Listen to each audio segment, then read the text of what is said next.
ಜನುಮವೇ ಆಹ ದೊರಕಿದೆ ರುಚಿ ಸವಿಯಲು.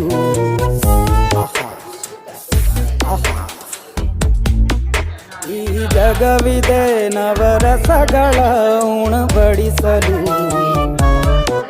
ಬಿಸಿ ಬಿಸಿ ಇದೆ ಬಿಸಿ ಬಿಸಿ ಇದೆ ನಳಪಾಕ ದಿನ ದಿನ ನೂತನ. ಈ ಬಿಸಿಯುವಾರುವ ಮೊದಲೇ ಎಲ್ಲರ ಜೊತೆಯ ಮೆಲ್ಲುವ ಕಲೆಯ ಜೀವನ ಜನುಮವೇ ಈ ಜನುಮವೇ ಆಹ ದೊರಕಿದೆ ರುಚಿ ಸವಿಯಲು. ಈ ಜನುಮವೇ ಆಹ ದೊರಕಿದೆ ರುಚಿ ಸವಿಯಲು. ಎಲ್ಲರೂ ಹಾಯ್ ಮಾಡಿ. ಈ ಜಗವಿದೆ ನವರಸಗಳ ನೋಡಿ, ಉಣಬಡಿಸಲು. ಗಂಜಿ